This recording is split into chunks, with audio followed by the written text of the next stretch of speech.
പരീക്ഷകൾ, മത്സരങ്ങൾ, പ്രതീക്ഷകൾ, പരീക്ഷണങ്ങൾ എവിടെയായിരുന്നാലും എൻ്റെ ജീവിതത്തിൽ സമ്മർദ്ദം വർദ്ധിപ്പിച്ചുകൊണ്ടേയിരിക്കുന്നു. ബന്ധങ്ങളുടെ ബന്ധനങ്ങൾക്ക് ബലമില്ലാതായി മാറി. ഈ വലിയ ലോകത്ത് ഏകാന്തതയുടെ തടവിലായി ഞാൻ. അതെ, ഞാൻ ഒറ്റയ്ക്കായി. നക്ഷത്രങ്ങളെ നോക്കി സ്വപ്നങ്ങൾ തേടിയായിരുന്നു എൻ്റെ യാത്ര. പക്ഷേ സ്വപ്നങ്ങളുടെ ആയുസ് എൻ്റെ കഴിവുകേടുകളില്ലാതായി. ലാഭവും നേട്ടവും മാത്രം ലക്ഷ്യമാക്കിയുള്ള ഈ ഓട്ടത്തിനിടയിൽ എന്നിലെ സന്തോഷങ്ങൾ എവിടെയോ പോയി മറഞ്ഞു. ഞാൻ ഇന്ന് ചിരിക്കാൻ മറന്നു. ഭയമാണ് എന്നെ എവിടെയും നയിച്ചുകൊണ്ടിരിക്കുന്നത്. പരീക്ഷയിൽ വിജയിക്കുമോ എന്ന ഭയം, മറ്റുള്ളവരെന്ത് വിചാരിക്കുമെന്ന ഭയം, സ്വന്തം സ്വപ്നങ്ങൾ നേടാനാവുമോ എന്ന ഭയം.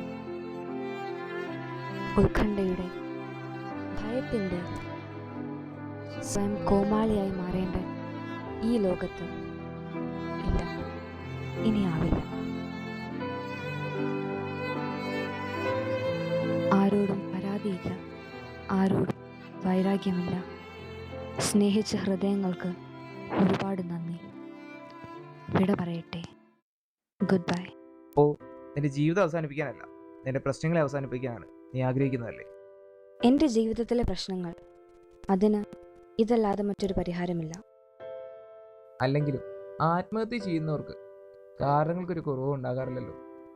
എടുത്തുചാടി തീരുമാനങ്ങൾ എടുക്കാൻ നമ്മൾ പണ്ടേയും എടുക്കാൻ, പക്ഷെ അതിൻ്റെ വരും വരായകളെ കുറിച്ച് നമ്മൾ ചിന്തിക്കാറ് പോലുമില്ല. ഒരുപാട് ചിന്തിച്ചതിന് ശേഷം തന്നെയാണ് ഞാൻ ഈ തീരുമാനം എടുത്തത്. നമ്മൾ ഈ ലോകത്തെ മുഴുവൻ ഒറ്റയടിക്ക് നന്നാക്കണമെന്ന് വിചാരിക്കും. കാര്യങ്ങൾ നമ്മൾ ആഗ്രഹിക്കുന്ന പോലെ നടക്കാതെ വരുമ്പോൾ ഞാനൊരു ഭൂലോക തോൽവിയാണെന്ന് തോന്നും. ആത്മഹത്യ ചെയ്യും. അവസാനം ലോകത്തെ നന്നാക്കാൻ തീരുമാനിച്ചയാൾ സ്വന്തം പ്രശ്നങ്ങളെ പോലും നേരിടാനാവാതെ സ്വയം ഇല്ലാതാവും. മറ്റുള്ളവർക്ക് ഭാരമാവുന്നതിലും നല്ലത് സ്വയം ഇല്ലാതാവുന്നതല്ലേ? മറ്റുള്ളവർക്ക് ഭാരമാണെന്ന് നമ്മൾ സ്വയം വിചാരിക്കുന്നതല്ലേ? നാം ജീവിതത്തിൽ മറ്റുള്ളവരെ പോലെ ആകാനാണ് ശ്രമിക്കുന്നത്. മറ്റുള്ളവർ നമ്മളെ പഠിപ്പിച്ചതും അങ്ങനെ തന്നെയാണ്. കലാമിനെ പോലെയാകണം, ഗാന്ധിയെ പോലെയാകണം. അതിനായി അവരുടെ ജീവിതം നാം അനുകരിക്കും. ഇത് യഥാർത്ഥത്തിൽ സ്വയം കണ്ടെത്തലിനുള്ള വിലങ്ങുതടിയാണ്. കലാമിനേക്കാൾ ഗാന്ധിയേക്കാളും വലിയവരാകേണ്ടവരാണ് നമ്മൾ. ആദർശങ്ങളൊക്കെ കൊള്ളാം, പക്ഷെ പ്രശ്നങ്ങളുടെ സമയത്ത് ഇതൊന്നും ഓർമ്മയിൽ വരില്ല.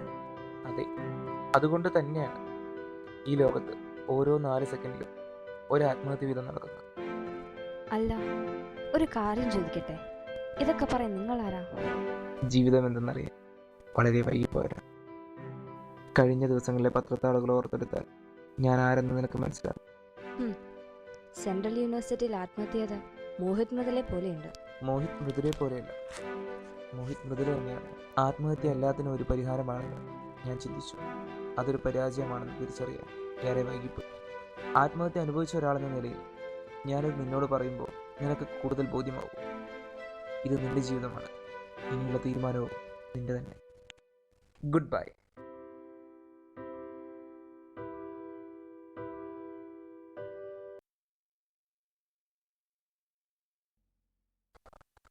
പ്രശ്നങ്ങളെ അതിജീവിക്കേണ്ടതെങ്ങനെയെന്ന് ആർക്കും ഒരാളെയും പറഞ്ഞു മനസ്സിലാക്കാനാവില്ല. അത് സ്വയം അനുഭവിച്ചറിയേണ്ടതാണ്.